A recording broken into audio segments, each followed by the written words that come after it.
मैं मोहम्मद ज़हूर खान और आप देख रहे हैं NS10 टीवी। आज मैं जो खबर लेकर आया हूँ,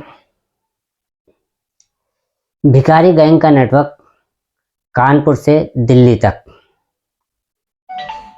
आज इस पर हम बात करेंगे और उससे पहले आप लोगों से गुजारिश है, जो लोग मेरे चैनल को अभी तक सब्सक्राइब नहीं किए हैं, चैनल को सब्सक्राइब कर ले, लाइक करें, शेयर करें, बेल आइकन दबाना न भूलें ताकि हमारी वीडियो आपको समय से मिलती रहे। और जो हमसे संपर्क करना चाहते हैं या कोई वीडियो वगैरह भेजना चाहते हैं तो स्क्रीन पर जो नंबर दिख रहा है उससे आप अपना व्हाट्सएप शेयर कर सकते हैं और साथ ही साथ कांटेक्ट भी कर सकते हैं। और जो भाई अपनी राय देना चाहें कमेंट बॉक्स में जाकर अपनी राय दे सकते हैं। तो आइए वीडियो शुरू करते हैं। आंखें फोड़ी, हाथ पैर तोड़े, चेहरे पर किए गहरे घाव। ये मामला है कानपुर के एक युवक को भिखारी गैंग ने किया अगवा, 6 महीने दिल्ली में मंगवाई भीख। नशे के इंजेक्शन से तबीयत बिगड़ी तो सड़क पर फेंक गए। कानपुर के यशोदा नगर में 6 महीने पहले एक युवक को भिखारी गैंग ने अगवा कर लिया। इसके बाद उसकी दोनों आंखें फोड़ दी, हाथ पैर तोड़ दिए, शरीर के कई जगह गर्म लोहे की राड से दागा, चापड़ से चेहरे पर कई जख्म किए। इतनी यातनाएं दी गई कि रूह तक कांप जाए। घर लौटा तो परिवार के लोगों भी उसे पहचान नहीं सके। ये किसी फिल्मी सीन की कहानी नहीं बल्कि कानपुर से लापता युवक का दर्द है जिसे भिखारी गैंग ने अगवा किया और उसका ये हाल कर दिया कि नौबस्ता पुलिस ने मामले में FIR दर्ज करके जांच शुरू कर दी है। ये ऐसी कहानी जिस पर पुलिस वालों को भी भरोसा नहीं हुआ। युवक से बातचीत पर आधारित यातनाएं सुनकर पुलिस अफसर भी सिहर उठे। पहले तो उन्हें पीड़ित की कहानी पर विश्वास ही नहीं हुआ। पीड़ित युवक के परिवार और पार्षद समेत सैकड़ों लोगों ने थाने का घेराव करके हंगामा किया। इसके बाद पुलिस सक्रिय हुई और FIR दर्ज की। आखिर कोई इतनी यातनाएं कैसे दे सकता है?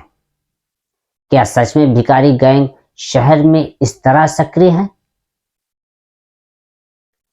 सुबह 4 बजे से रात तक भीख मंगवाते, खाने को सिर्फ देते एक सूखी रोटी। यशोदा नगर के कच्ची बस्ती S ब्लॉक नाला रोड पर रहने वाले सुरेश मांझी ने बताया कि मैं दिहाड़ी मजदूर था। किदवई नगर लेबर मंडी पर 6 महीने पहले रोज की तरह काम की तलाश में खड़ा था। इस दौरान मछरिया गुलाबी बिल्डिंग के पास रहने वाला विजय नाम का व्यक्ति काम का झांसा देकर अपने साथ ले गया था। उसने नशीला पदार्थ खिलाने के बाद हाथ पैर पंखे के पास से तोड़ दिया। और करीब 12 दिन मछरिया के अपने घर में कैद रखा। इसके बाद दोनों आंखों में केमिकल डालकर अंधा कर दिया। मेरे शरीर को कई जगह जलाया और चापड़ से दाढ़ी के पास घाव कर दिया। इसके बाद मुझे झकरवा काटी पुल के नीचे किसी डेरे में रखा। वहां मुझे किसी महिला को बेचा गया था। फिर मुझे जहरीले इंजेक्शन लगाने के बाद कानपुर सेंट्रल स्टेशन से गोरखधाम नई दिल्ली एक्सप्रेस से किसी राज नाम के व्यक्ति को सौंप दिया गया। वो शायद उसी महिला का बेटा था जिसका विजय ने मुझे 70,000 में बेच दिया था। मुझे दिल्ली ले जाने के बाद रोज भीख मंगवाई जाती थी। रोज सुबह 4 बजे जगाने के बाद भीख मंगवाते थे और दिन में एक बार एक रोटी खाने को देते थे। इस तरह कई महीनों तक मुझे यातनाएं दी गई। लगातार जहरीला इंजेक्शन देने से मेरे शरीर में इन्फेक्शन हो गया। दिल्ली निवासी जिन लोगों ने मुझे खरीदा था, उन लोगों ने मछरिया निवासी विजय से कहा कि मुझे इस लड़के के बदले दूसरा लड़का दो। हालत बिगड़ने पर मुझे वापस कानपुर सेंट्रल स्टेशन ले आए और दूसरी जगह बेचने की तैयारी करने लगे, मगर मेरी हालत और बिगड़ती चली गई। उसके बाद मुझे किदवई नगर लाकर छोड़ दिया। मैं कई दिनों तक सड़क किनारे बेहोशी हालत में पड़ा रहा। होश में आने पर लोगों की मदद से अपने घर पर सूचना दी, तब जाकर अपने परिवार तक पहुंच सका। परिवार के हंगामे पर पुलिस ने दर्ज की एफआईआर। मामले की जानकारी वार्ड नंबर 95 के पार्षद प्रशांत शुक्ला को हुई तो वो भी पीड़ित परिवार के पास पहुंचे। बातचीत की तो पता चला कि नौबस्ता पुलिस सुनवाई नहीं कर रही है। अपने समर्थकों के साथ थाने पहुंचे। एफआईआर दर्ज करने के लिए थाने के बाहर घेराव किया। मामले की जानकारी डीसीपी साउथ प्रमोद कुमार को हुई, तब जाकर नौबस्ता पुलिस ने मामला दर्ज किया। प्रमोद कुमार ने कहा कि पुलिस जांच कर रही है, मगर अभी भिखारी गिरोह के किसी सदस्य की पहचान नहीं हो सकी है। भिखारी गैंग की सच्चाई है भिखारियों पर बनी फिल्में। भिखारी गैंग के चंगुल से बचकर आए युवक ने बताया कि यह कहानी फिल्मी नहीं है, बल्कि फिल्मों में सच्चाई को दिखाया गया है। पुलिस अफसर या अन्य कोई आज के दौर में इस कहानी पर विश्वास नहीं करेगा। उसे लगेगा कि आज से कई साल पहले तो ये संभव था, लेकिन अब नहीं है।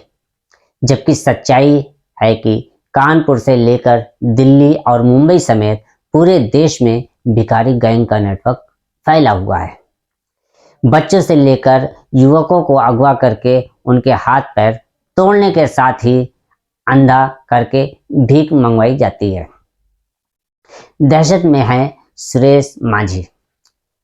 नहीं, मुझे छोड़ दो, तुम लोग मुझे फिर उठा ले जाओगे। बचाओ बचाओ, मुझे वापस नहीं जाना है। इस तरह दिन भर सुरेश बड़बड़ा रहा है। डॉक्टरों की माने तो उसे गहरा सदमा लगा है। अभी तक यह सदमे से उभर नहीं सका है, इसलिए अपनों के बीच भी वह खुद को सुरक्षित नहीं महसूस कर रहा है।